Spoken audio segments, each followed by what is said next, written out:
شهر رمضان الذي أنزل فيه القرآن هدى للناس وبينات من الهدى والفرقان فمن شهد منكم الشهر فليصمه ومن كان مريضا أو على سفر فعدة من أيام أخر يريد الله بكم اليسر ولا يريد بكم العسر ولتكملوا العدة ولتكبروا الله على ما هداكم ولعلكم تشكرون.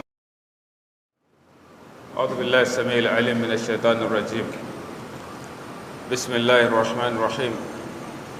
إن الحمد لله نحمده ونستعينه ونستهديه ونستغفره ونعوذ بالله من شرور أنفسنا ومن سيئات أعمالنا من يهده الله فلا مضل له ومن يضلل فلا هادي له وأشهد أن لا إله إلا الله وحده لا شريك له وأشهد أن محمدا عبده ورسوله صلى الله عليه وآله وصحبه وسلم وبعد السلام عليكم ورحمة الله وبركاته. muna godiya da yabo ga Allah tabaraka wa ta'ala mai rahama mai jin kai a ci gaba da tafsirin alkur'ani mai girma daga wannan masallaci na al'ummar musulmi na WUSE Zantiri babban birnin tarayya Abuja a wannan majalisi na Sheikh Dr. Tajudeen Muhammad Adigun hafizahullahu wa shafa. Za mu tashi a aya ta 37 a cikin suratul Fussilat insha Allah, inda Allah ke cewa wa min ayatihi al-lailu wan-naharu. أعوذ بالله من الشيطان الرجيم.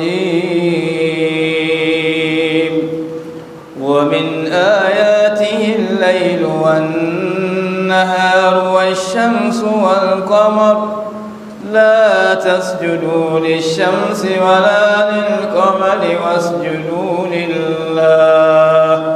واسجدوا لله الذي خلقهن إن كنتم إياه تعبدون. نعم. الله مدوكين سركي يتي ومن آياته الليل والنهار والشمس والقمر. yana daga cikin ayoyinsa, ma'ana hujjoji da alamomi da ke nuna cikar ƙudurar Allah maɗaukin sarki da kaɗaitakansa wajen bauta, shine waɗannan abubuwa guda hudu manya-manya da ya fi ambata. Allailu wan nahar, dare, wan naharu da kuma yini, wa shamsu wal qamar, da rana da wata. Allah maɗaukin sarki ce la tasjudu lishamsi wala lilqamar.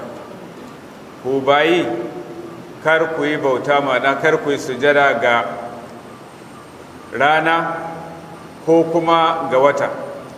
Wasjudu lillahi alladhi khalaqahunna, ku yi sujada ma'ana ku yi bauta ga Allah wanda shine ya halicce su. In kuntum iyyahu ta'budun, in dai har cewa ga Allah maɗaukin sarki kuke yin bauta ta haƙiƙa shine kawai kuke bauta mawa, to kar ku yi rana ko wata sujada. Idan ko aka ce kada a yi rana ko wata sujada, to sauran abubuwa gabaki ɗaya na halittu, sawa'un idan akwai wanda halittar da tafi ranar da wata, balle kuma waɗanda yake ba su kai girman ranar da wata ko amfaninsu ko tasirinsu ko ban al'ajabi na rana da wata ba. Wannan aya tana cike da ma'anoni da abubuwa na al'ajabi, wanda duk lokacin da aka ce aya a cikin alkur'ani, abu ne wanda yake duk mutum mai hankali idan ya tsaya ya dube shi, to wannan abun kadai ya isa ya nuna masa cewa Allah maɗaukin sarki shi kadai ne rak abun bauta, kuma shi kadai ya cancanci bauta, domin shi ne mai halitta, kuma babu wanda ya ƙiya tallafa ma Allah maɗaukin sarki, ko kuma idan Allah ya rasar da waɗannan abubuwan akwai wanda zai mai da su a duniya gabaki ɗaya, babu, ko da ko 'yan adam gaba ɗaya za su haɗu. Na farko shine allailu, ma'ana dare. Kaga a yanda muke kawai abinda muke gani, bacin wasu ilmummuka waɗanda za su nuna ma irin suna astronomy da su geography da sauransu, waɗanda za su haska kama cewa ga dalilin da ke sanyawa ko kuma yadda ake samun dare da rana, wanda kuma gaba ɗaya duk bayani idan ka duba abin na gaba ɗaya Allah maɗaukin sarki ke gudanar da abubuwan har a samu dare wani lokaci kuma a samu rana. Amma mu a matsayinmu na ɗan adam, musamman wanda yake baya tunani, inna fi khalqi samawati wal ardi wa ikhtilafil layli wan nahari la ayatin li ulil albab, wanda yake ba sa tunani sai su ga abun haka kawai yake automatic, haka kawai yake, kawai rana ta zo awa kaza take yi ta tafi, dare ya zo awa kaza yake yi gari ya waye, haka nan kawai abubuwan suke gudana. To al'amari baya zama haka kawai, ya zama haka babu wani tsari ko kuma haka kawai abu ke faruwa da kanshi. Shi yasa Allah madaukin sarki ce wa min ayatihi ayin da karanta ta Imran, wa min ayati subhanallah inna fi khalqi samawati wal ardi wa ikhtilafil layli wan nahari la ayatin li ulil albab, lalle cikin halittar sammai da halittar kasai, wa ikhtilafil layli wan nahar, da sabanin dare da rana, dare ya zo rana ta tafi, rana ta zo dare ya tafi, haka ake ta yi. Allah madaukin sarki ce la ayatin li ulil albab, kamar nan da yace wa min ayatihi al-lailu wan nahar, yana daga cikin ayoyin Allah madaukin sarki dare da rana. Allah ce waja'alna al-laila libasa waja'alna an-nahara ma'asha. Allah ce mun sanya dare ya zama tufafi wanda zai baku natsuwa, wanda za ku samu ku huta bayan wahala da kuka yi ta rana. Ma'ashan ya zama, ita kuma rana ta zama lokacin neman abinci. In an sha rana an je an yi aiki an gaji, sai Allah ya kawo dare, sai ya zama cewa mutum ya kwanta ya huta, ya samu natsuwa, lafiyan shi ta dawo, energy ɗinsa ƙarfinsa ya dawo, gobe kuma a ci gaba.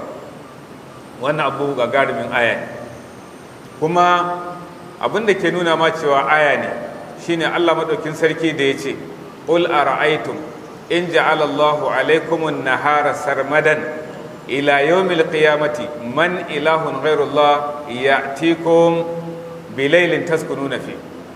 Allah ce ka tambaye su, yanzu da Allah madaukin sarki zai sanya muku rana kawai a dawwame har zuwa ran tashin alkiyama babu dare, kuna da wani abun bauta wanda ba Allah madaukin sarki ba wanda zai zo muku da dare wanda za ku rinka huta a ciki?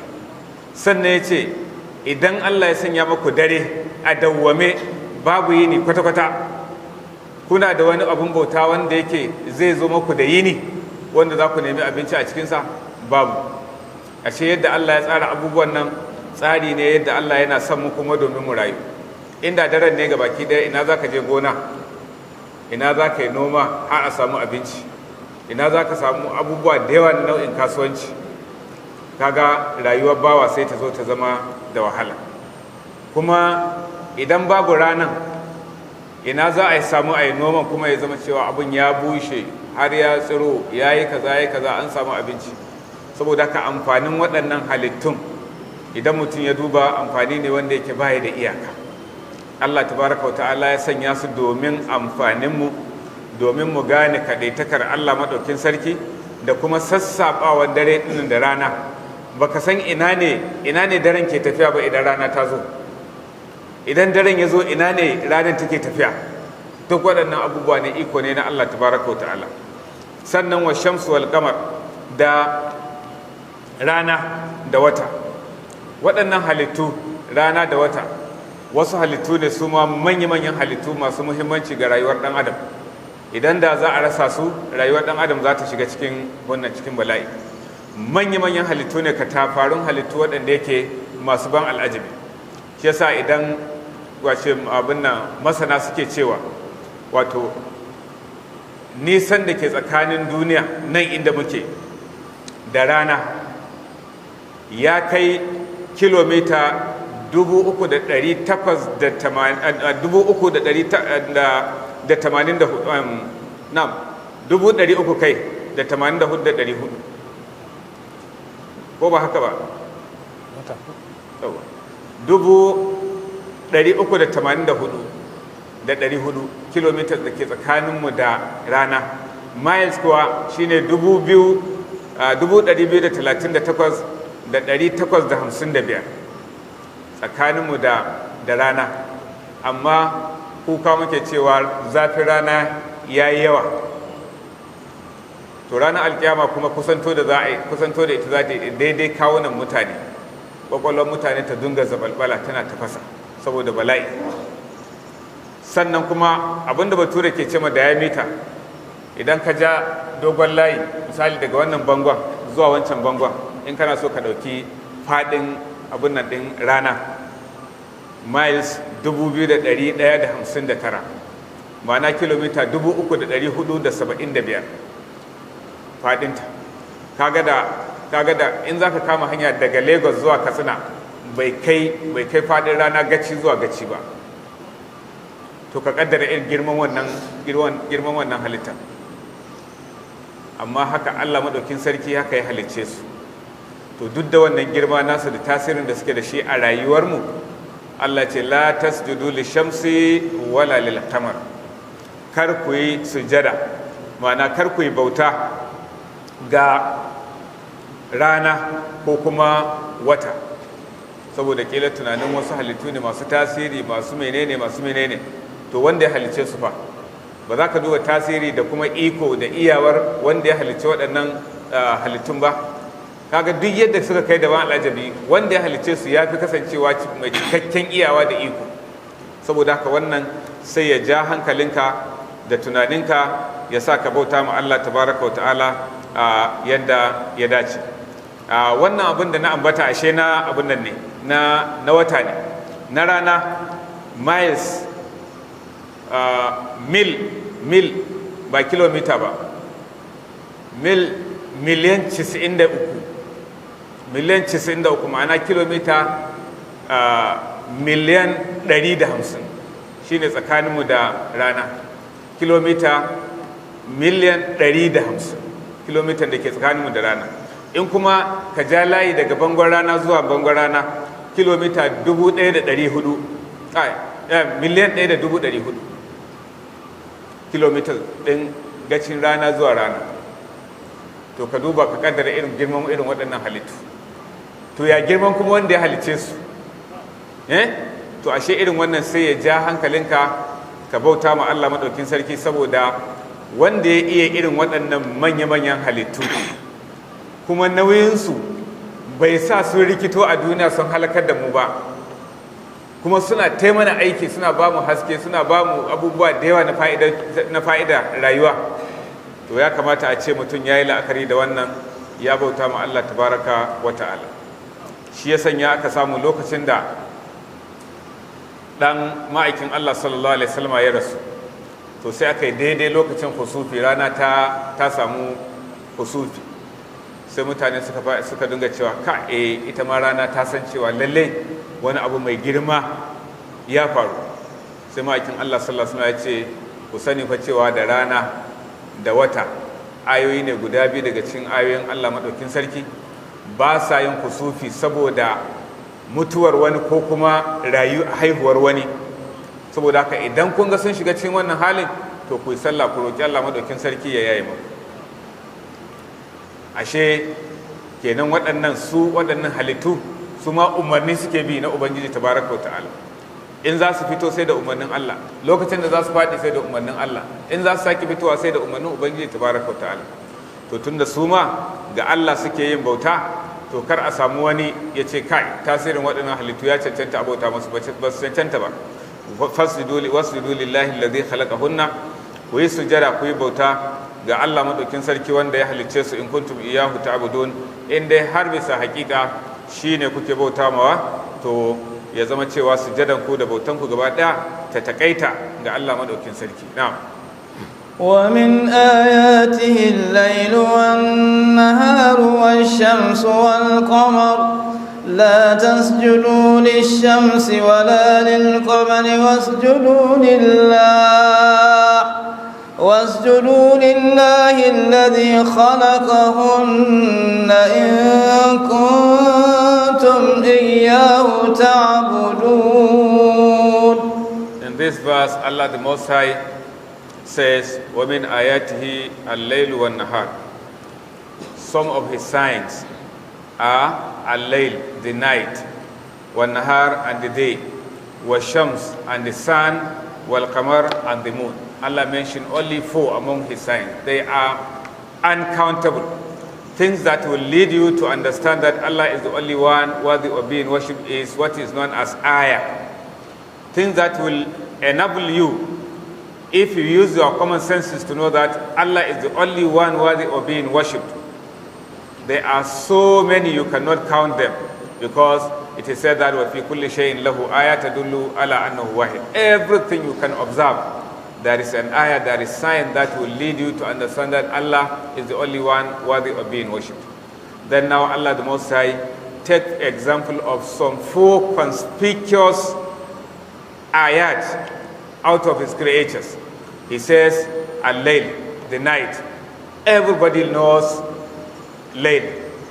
Even if you are blind, you know layl. Even if you are blind, you know nahar, because you can feel the heat of the sun, especially in this part of the world.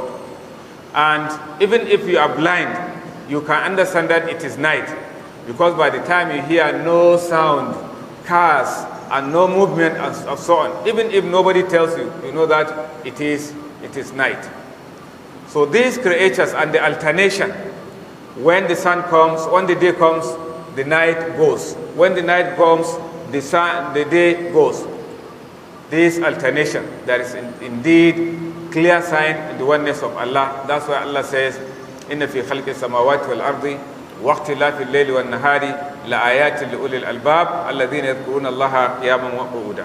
Certainly in the creation of the heavens and the earth, and the alternation of day and night, there are signs for those people who have been endowed with the understanding, those people who can reason. Because if you should ask yourself, by the time the day comes, where is the night? Where does night goes? By the time night comes, where is the day? Only Allah subhanahu wa ta'ala knows. So this is a clear sign that you should worship Allah subhanahu wa ta'ala. And Allah does that in order for so many benefits of yours. For example, night is made to serve as a time for you to rest. Day is made in order to enable you to earn your livelihood. وَجَعَلْنَا اللَّيْلَ لِبَاسًا وَجَعَلْنَا النَّهَارَ مَعَاشًا. That's what Allah the Most High says. وَالشَّمْسُ وَالْقَمَرُ. And part of the sign is the shams, the sun, wal-qamar, and the moon. These mighty creatures. They say, لَا تَسْجُدُوا لِلشَّمْسِ وَلَا لِلْقَمَرِ. Do not worship the sun, neither the sun nor the moon. وَاسْجُدُوا لِلَّهِ الَّذِي خَلَقَهُنَّ إِن كُنتُمْ إِيَّاهُ تَعْبُدُونَ. However, you should serve, you should worship Allah the Most High, who created them. If in reality, if actually it is Allah the Most High that you are worshipping. These mighty creatures, they are wonderful enough. If you study the sun, you study the moon, you see so many wonders concerning them. But Allah the Most High is their creator. See how mighty they are. See the distance between us and the sun. See how heavy it is. But Allah subhanahu wa ta'ala hold it. There was never a time when we had that the sun fall down to destroy the people on the earth. It is 93 million miles away from us. 93 million miles away from us. That is how many? 150 kilometers away from us. But see, still we do complain of heat. But on the day of Qiyamah, Allah the Most High said it is going to be brought down to the level of human heads, qadr mil, just like either 1 kilometer or that stick that women do apply eye powder. So people's brain will continue to boil as you are boiling water. Allah the Most High secure us and save us. As of its diameter means, for example, if you draw a straight line between, maybe from the wall of this mosque to the other, how many meters it will give you. So if you are to draw a straight line from one part of the sun to to another part, it is 865,000 miles. 865,000 miles, kilometers, 1,400,000 kilometers. So you can see how, see the the distance. So the diameter of the sun is even more than the distance between Lagos to Katsina, because it is just about 1,006 kilometers or thereabout. So see how mighty these creatures are. The moon also is 384,400 kilometers distance between us. And the diameter is 2,159 miles. That is 3,475 kilometers. See how wonderful are these creatures. But despite the wonders associated with them, Allah the Most High is their creator. Then if you are to worship, who is supposed to be worshipped? Is it these mighty creatures or the creator of those creatures?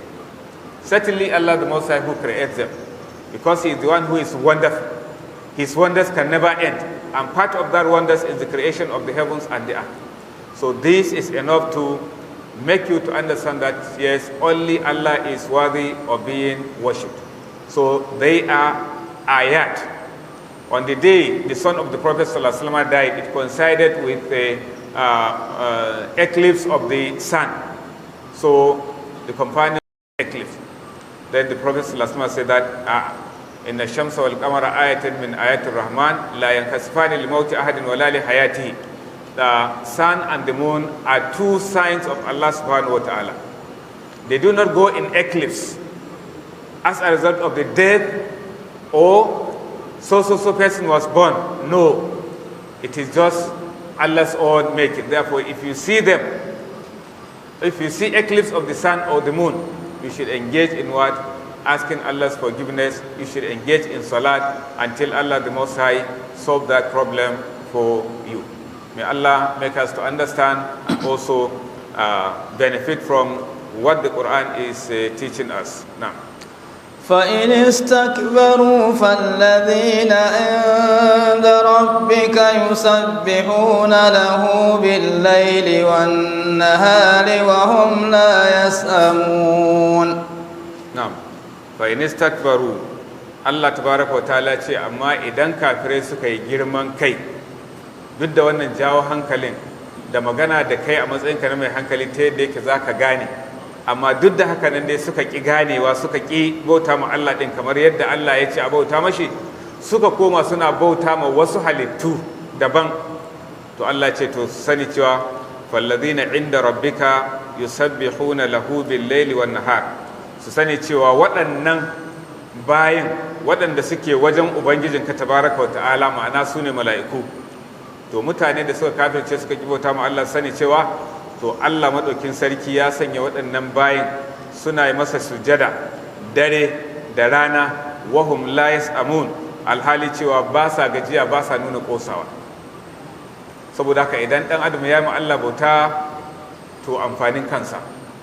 In ɗan adam ya ƙi bauta ma Allah, shi ya cuci kansa. Idan ma Allah yana so a bauta mashi, to yana da bayan da yake ba sa saba mashi, la ya'suna Allah ma amarahum wa yaf'aluna ma yu'marun, su ne mala'iku. Kuma adadin mala'ikun nan wallahi Allah kadai ne ya san iyakarsu. Allah kadai ya san iyakarsu. Allah ya ambaci al-baitul ma'mur. Baitul ma'mur malamai suka ce wani daki ne a sama wanda yake da daraja kamar darajar dakin Ka'aba a duniya. A kullum mala'iku 70,000 suna zuwa su yi ma Allah bauta a wurin. Idan suka tafi, gobe wasu sababbi za su zo, jibi wasu sababbi za su zo 70,000, gata wasu sababbi za su zo, har duniya ta tashi ba wannan waɗanda suka zo ba za su maimaita ba. To in ka iya lissafi, ka lissafa 70,000 sau 365 na shekara kenan. Sannan ka yi lissafin shekara akalla miliyan 1 ka gani mala'iku nawa za ka samu. Sannan ka yi lissafin shekarun duniya idan ka san iyakar shekarun duniya. Ko ba haka ba, ka yi lissafin adadin shekarun duniya, ka yi sau 70,000 ka ga adadin mala'iku nawa za ka samu. Kaga kenan idan Allah maɗaukin sarki yana so a bauta mashi, to bautar da mala'iku suke wanda yake su babu ma wani coge. Amma kai kau yau a zo masallaci, gobe a ce abubuwa busy to busy, ko kwastoman sun yawa, ko kuma an gaji, ko kuma mitin, ko kuma dai wasu dalilan, ko kuma wani ma shi saboda irin wato irin nashi tunanin shi kam daga ramadan sai ramadan yake sallah. Ai ana ganin irin waɗannan musulmi ko kaga wato idan ramadan ya zo mutane kamar daga ƙasa suke tsirowa, wai duk yan unguwan ne kaga an zo an cika masallaci, amma idan ba ramadan bane ba sahun masallaci bai wuce 2 zuwa 3 ba, amma dan za ka ga an cika shi. To Allah tabaraka wa ta'ala yake cewa fa in istakbaru, idan mutane kafirai sun yi girman kai sun ki bauta ma Allah duk da wannan jan hankalin, to ka sani cewa falladhina inda rabbika, lalle waɗanda suke wajen ubangijinka, ai fa innal mala'ikatal abrar yusabbihuna lahu bil-laili wan-nahar, suna nan suna yin tasbihi ga Allah madaukin sarki dare da rana, ba sa gajiya, ba sa kosawa, ba sa ɗaukar hutu, ba sa jin yunwa, ba sa jin kishin ruwa, ba weekend, ba lahadi, ba asabar, ba lahadi, babu zafin rana, babu sanyi rana, kowane lokaci za ka ga ɗan adam in ya fito, za ka ga in rana ta kada shi sai ya koma ya fake, amma su kuwa babu kai sakan ɗaya wannan ba sa rawahum la yas'amun. Allah tabaraka wa ta'ala ce ba sa kosawa, ba sa gajiya, la ya'suna Allah ma amarahum wa yaf'aluna ma yu'marun. Wasu mala'ikun da yake Allah ya halicce su kuma ya ba su aiki daban-daban iri-iri, tunda Allah madaukin sarki ya halicce su, wasu suna nan abinda aka sanya su yi tasbihi kawai su ce subhanallah, wasu su yi takbir Allahu akbar, wasu ga sunan aikin da aka sanya su tunda aka halicce su har ranar tashin alkiyama, inda Allah zai ce ku tsaya haka na aikin ku ya kare. Lokacin nan aka ce aikin su ya kare, za su yi tasbihi ma Allah madaukin sarki, tsarki ya tabbata gare ka ya ubangiji Allah, ba mu bauta ma yanda ya cancanta a bauta maka ba, sai dai cewa ba mu shirka da kai ba.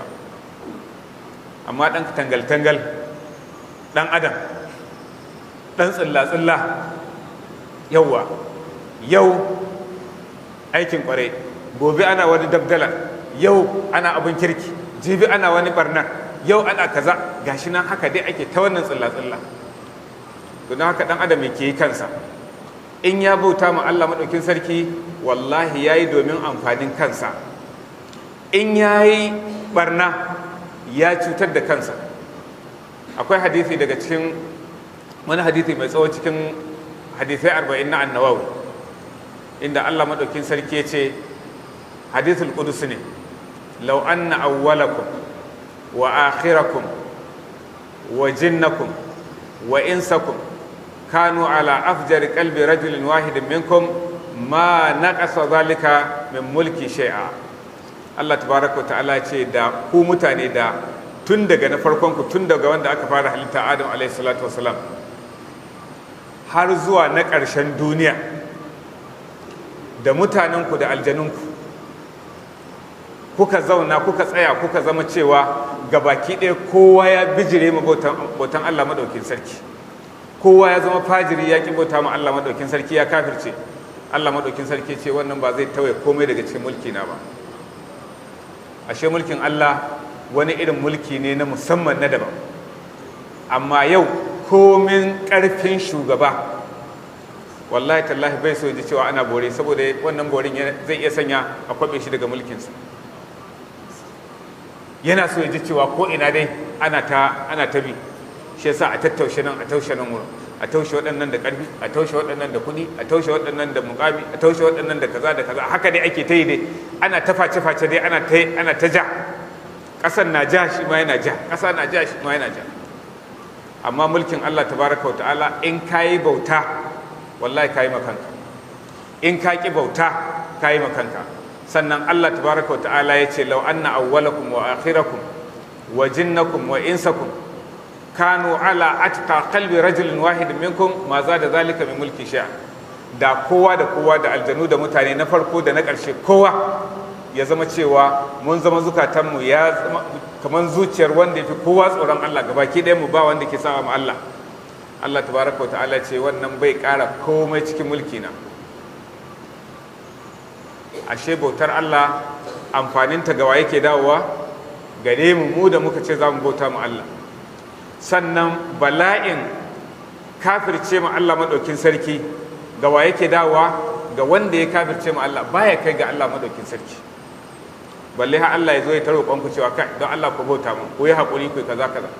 Amma kowane shugaba ya zama cewa an fara bore, za ka ga cewa sai a nemi shugabannin wannan bangarorin, a nemi sarakunan gargajiya, a nemi malamai, a nemi shugabannin matasa, a nemi shugabannin mata, a nemi wane ne sai a tattauna da su. Lokacin da 'yan kwadago suka fara bore, ya aka yi ta yi, sai a neme su a zauna a yi ta mit.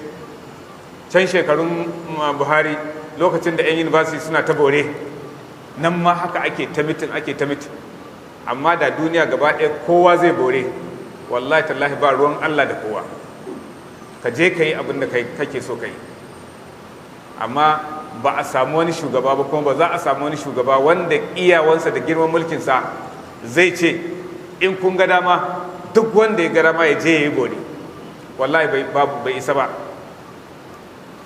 Kullum yana ba da haƙuri, a ba mu lokaci a gani, saboda barna ta faru lokaci kaza, tsawon lokaci, gyara wahala gare shi. Kullum za ka ji cewa idan wani mai magana da yawon shugaban ƙasa yana magana, ba shugaban ƙasa yanzu kawai, duk waɗanda suka wuce haka ne ake cewa a baiwa shugaban ƙasa lokaci, saboda ana nan ana ƙoƙari, ana kaza. Kullum dai ban haƙuri ake ta yi, saboda ana son mutanen su yi da'a. Allah kuwa in ka yi da'a kai kanka, in ka kiyama kai kanka, ba abin da ya shafi ubangiji tabaraka wa ta'ala.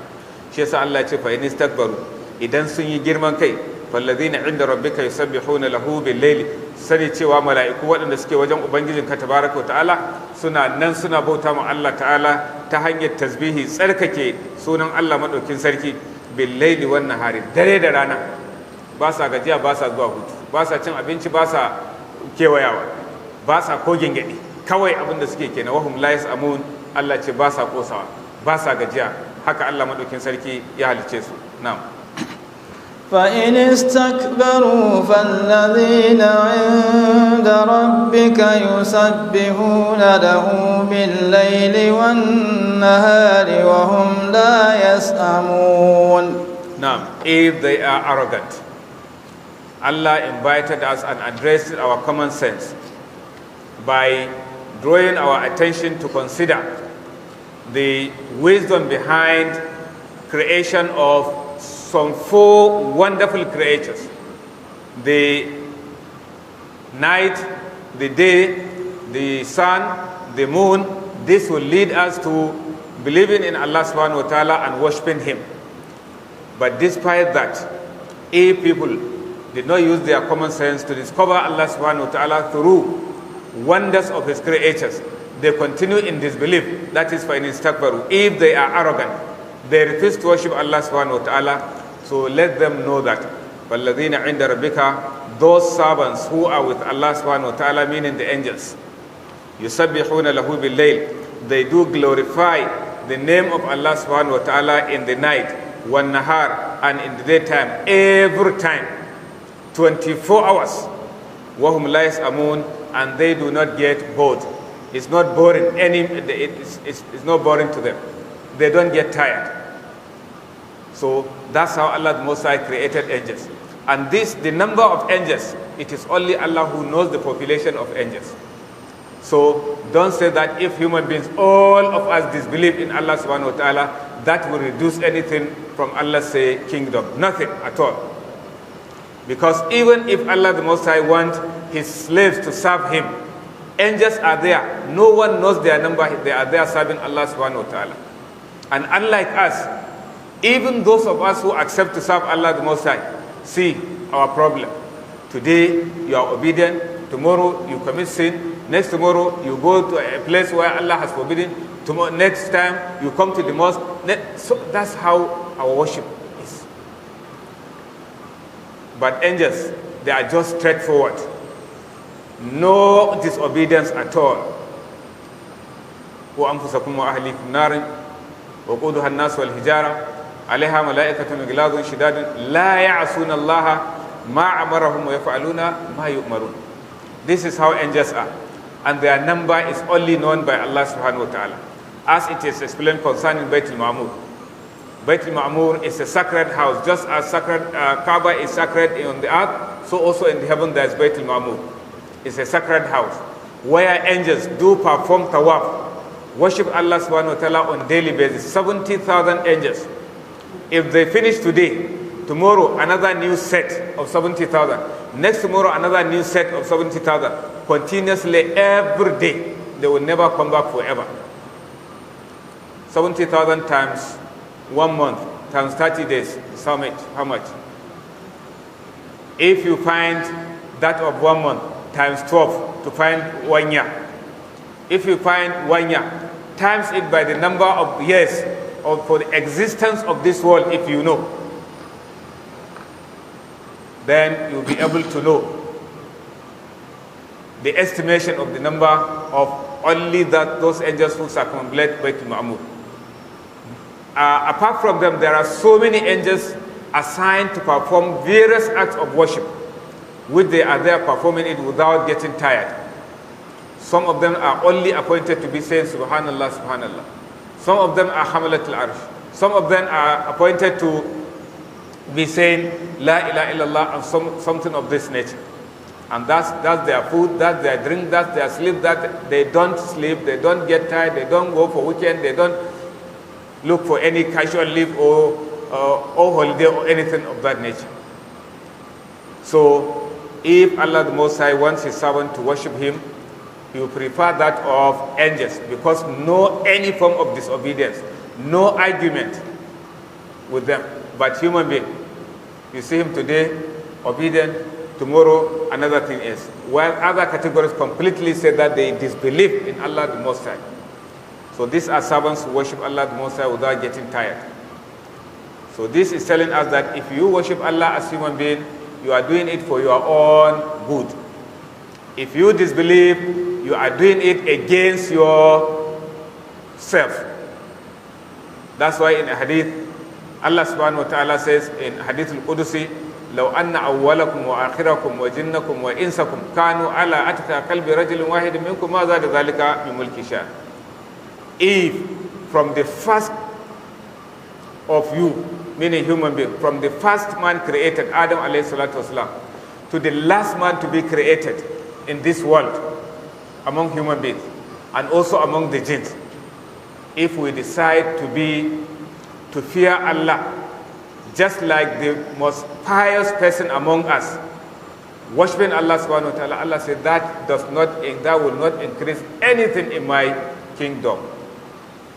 So also on the contrary, if all of you from beginning, from the first man created to the last, from the first jinn created to the last, we decide as human beings to be disobedient to Allah the Most High, Allah said that will not reduce anything, that will not diminish anything from His power or from His kingdom.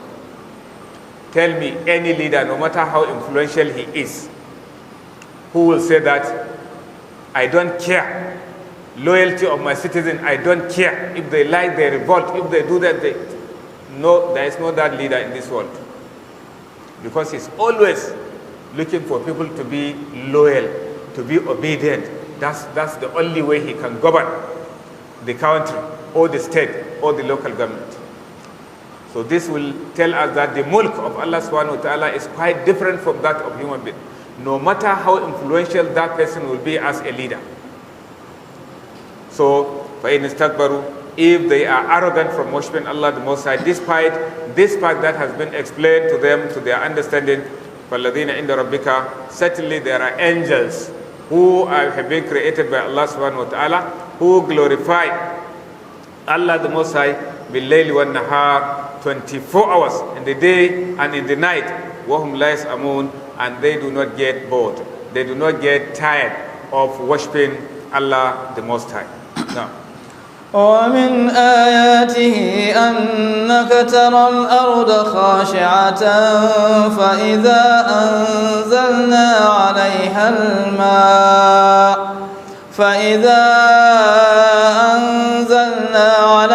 الماء اهتزت وربت إن الذي أحياها لمحيي الموتى إنه على كل شيء قدير.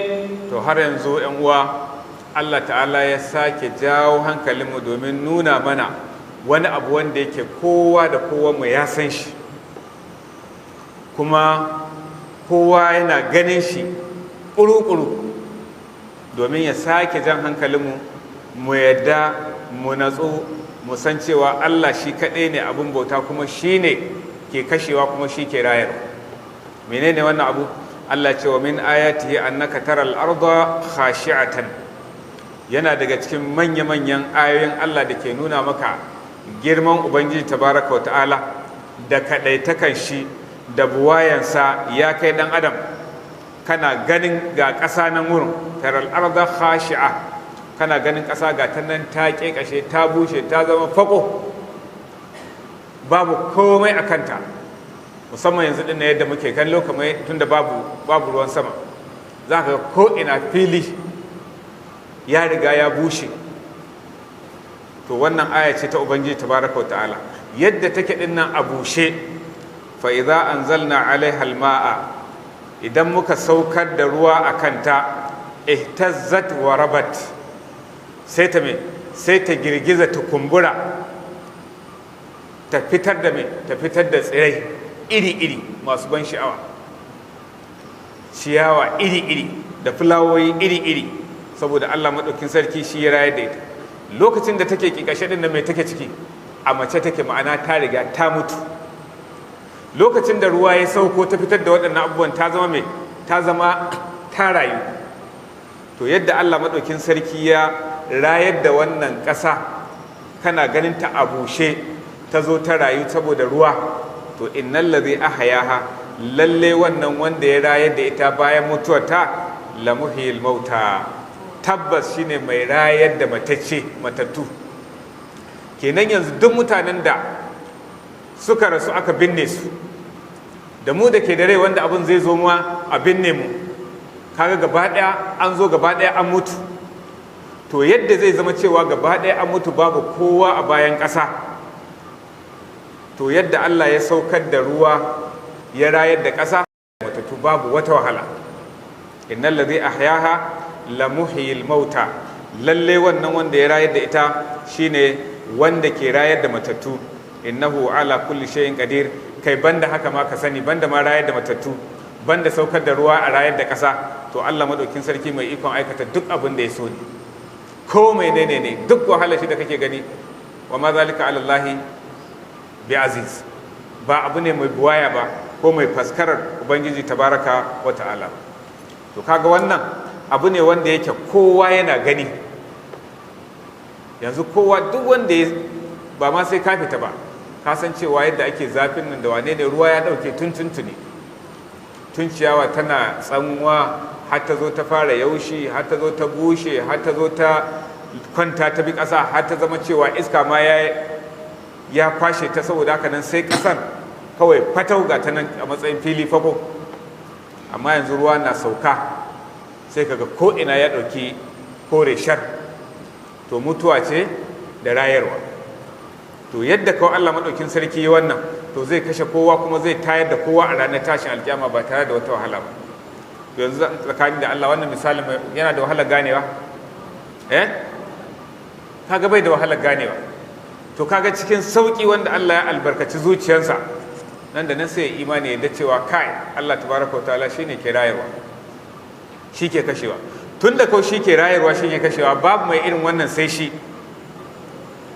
to na miƙa wuya zuwa gare shi, bauta masa. Saboda haka wannan ayar kawai ta isa ta ɗauki mutane akan su bauta ma Allah maɗaukin sarki, su yarda da shi, su yi imani da shi. Akwai ayoyi ire-iren waɗannan a cikin alkur'ani masu yawa, waɗanda ke nuna yadda Allah maɗaukin sarki ke rayar da ƙasa bayan mutuwarta, wanda kuma kowannenmu shaida ne. To a haka Allah ta'ala kuma zai rayar da matattu, ko da mutum ya so ko bai so ba, haka Allah tabaraka wa ta'ala zai tayar da shi kuma ya masa sakamako da abin da irin aikin da ya. To idan Allah zai iya tayar da mutum sakamako fa, da lissafi ayyukan shi, da ba shi sakamako irin aikin da ya, zai yi wahala? Ba zai yi wahala ba. To mun gode ma Allah da ya ba mu imani, muka yadda cewa shi ke rayarwa kuma shi ke tayarwa, kuma bayan tashi akwai sakamako, kuma sakamakon nan mai kyau ga waɗanda suka yi aiki na ƙwarai, sannan mummunan sakamako ga waɗanda suka yi mummunan aiki. Allah ya tsare mu daga mummunan aiki. Na'am. ومن آياته أنك ترى الأرض خاشعة فإذا أنزلنا عليها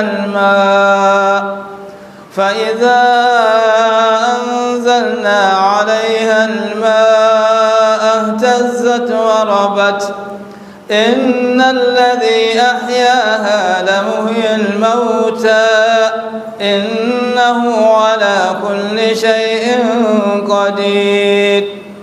After mentioning 4 signs of Allah subhanahu wa ta'ala that are so conspicuous in verse 37, Allah the Most High also mentioned other signs that are also very, very conspicuous, and they are not hidden to even a small child. Just to draw our attention to accept that Allah the Most High is the only one worthy of being worshipped. He is the one who gives life, He is the one who takes life, and after taking life, He has the ability and the power to bring that creature back to life. And after bringing it back to life through resurrecting it, then He will also give account to every person according to his or her deed. Allah says, وَمِنْ آيَاتِهِ أَنَّكَ تَرَى الْأَرْضَ خَاشِعَةً. Part of His signs is that you human being, you see al-ard, you see the earth, خَاشِعَةً, still, dry. فَإِذَا أَنزَلْنَا عَلَيْهَا الْمَاءَ اهْتَزَّتْ. But when we send down rainfall on the earth, اهْتَزَّتْ وَرَبَتْ, it will shake and bring forth green pasture. إِنَّ الَّذِي أَحْيَاهَا. You should know that certainly He who gives life to this earth by bringing forth green pasture, grasses, flowers, and so on, لَمُحْيِي الْمَوْتَى. Certainly He is the one who gives life to the dead. He is the one who gives life to the dead. Those who die, He is the one who resurrects them. إِنَّهُ عَلَى كُلِّ شَيْءٍ قَدِيرٌ. Indeed, Allah the Most High is able to do whatever He wishes. So this is too conspicuous. Everyone knows. Now that it is dry season, you can see earth surface, everything open. Where are the green grasses? It gets dry as a result of what? No rain. After getting dried, it has been taken away, blown by wind. But as we are in this situation, when rain falls, you see grasses coming back. This is life and death. Death and life. It dies and Allah subhanahu wa ta'ala brings it back to life. So also, so the being who does this, Lamuhil Mota, certainly is the one who gives life, who resurrects Al-Mota, the dead. So it's never a big deal for Allah subhanahu wa ta'ala to resurrect dead people. So a simple example that will enable you to understand that Allah's power, Allah's ability to give life, to resurrect, and also to give account to everyone is very, very easy. Innahu ala kulli shayin qadir. Allah the Most High say is able to do whatever. Not only this, giving life to the earth through sending down rainfall, or resurrecting human beings after their death and they are buried in their grave, decomposed. Allah the Most High is able to do whatever He wishes, even if it is more complex, more difficult than this that has been mentioned. It is you human being that see it as complex, as difficult, or a big deal. As far as Allah is concerned, it is never anything difficult. Allah the Most High is great. May Allah the Most High increase us in Iman. May He subhanahu wa ta'ala enable us to worship Him sincerely as good Muslims, and may our recompense be paradise. We are going to stop at this point, inshallah, to continue tomorrow by the special grace of Allah. Assalamu alaikum wa rahmatullahi wa barakatuh. Dan uwa yake cewa shin waɗannan abubuwan suna karya azumi, sai ambaci ƙarya, wasa da wannan da mace ko kuma mace ta rinka wasa da namiji, caca, sayar da giya, sata da sauransu, yace etc. To abinda ake ce ma azumi shine azumi ana son ya karantar da mutum tarbiyya, ya gyara ɗabi'un mutum, ya tsarkake shi, abinda da yake yi na laifi ya zama cewa ya nisance shi, bayan wucewar ramadan ya zama cewa a matsayin shi na mai tarbiyya ya nisanci wannan abun har abada. Amma waɗannan abubuwan duk da ka ambata gaba ɗaya ko a ramadan ko ba ramadan ba an haramta su. A cikin ramadan ka ko matarka ce ba wai wani woman ba, ko matarka ce an haramta maka yin wani wasa da ita, ko mijinki ne ke ma an haramta maki irin waɗannan mu'amalolin da su a ranar watan ramadan. To amma in mutum ya yi su yana nuna kenan abin da aka umarce shi na yayi na azumi bai yi ba, iyaka kawai bai ci abinci ba, bai sha abin sha ba.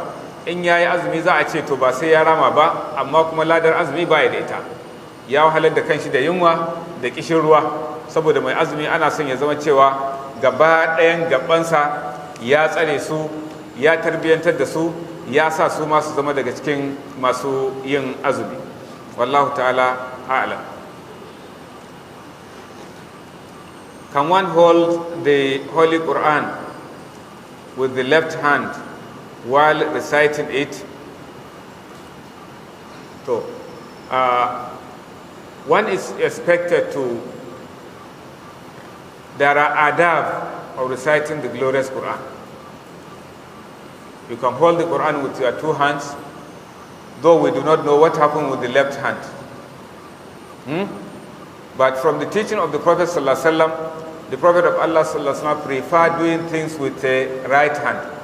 So from that, it is expected of you to accustom yourself to be habitual of using your right hand except where necessary or where impossible. So this is answer to this question. Can one offer Taraweeh and Tahajjud in the same night?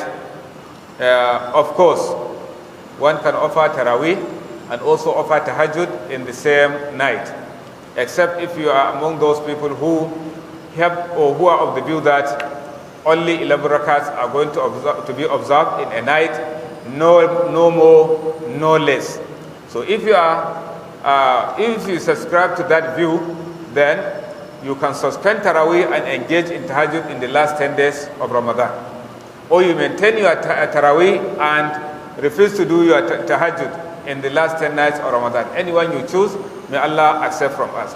But he who has understanding that Taraweeh can be observed more than 11, then he can do his Taraweeh prayer and as well observe Tahajjud. Number 3, can one offer Salatul Witr more than once in a night? No. Witr should serve as the last rak'ah of your nawafil. So you do not observe any other witr. If you observe witr along with Imam during your Taraweeh and you are able to wake up in the night to observe more rak'ahs, then you should not observe another witr. This is how you should do it. Dan uwa yake cewa mutum zai iya rike alqur'ani da hannun hagu lokacin da yake karanta shi. To al'adar ma'aikin Allah sallallahu alaihi wasallam yana burge shi yin amfani da hannun dama a cikin al'amura, musamman kuma alqur'ani kaga littafi ne mai tsarki, to ka rike shi da hannuwan guda biyu. In ya gagara ka rike da hannun dama kadai, in kuma ba makawa akwai matsala da hannun hagun, to shikenan sai ka rike da shi, amma mutum ya saba da yi da dama. Na biyu, mutum zai iya yin tarawih da tahajjud a dare daya. Na'am, zai iya yi, musamman in yana da fahimtar cewa za a iya yin fiye da raka'a 11 na salloli a cikin dare daya. Waɗanda kuma suka tsaya cewa baiwa ba daidai bane ko haramun ne a yi fiye da raka'a 11, to su za ka ga cewa idan goman ƙarshe ya zo za ka ga cewa an daina yin tarawih a masallacin, sai dai tahajjud ake yi, ko kuma in aka yi tarawih din ba a yin tahajjud. Amma in kana da fahimtar cewa za a iya yin fiye da 11, ka yi tarawihinka kuma ka tashi da dare ka yi tahajjud ɗinka, Allah maɗaukin sarki ya karɓa, wannan duk daidai ne. Mutum zai iya sallan wuturi sau biyu da rana da dare a dare ɗaya, to ba a yin sallar wuturi sau biyu a dare ɗaya. Idan ka bi liman a tarawih har aka yi wuturi da kai, in ka samu tashi da dare ka ƙara wasu raka'o'in, to ba za ka maimaita wuturi ba. Wallahu a'lam. Menene hukuncin wanda sai an yi sallar asuba sannan ya yi brush da makilin.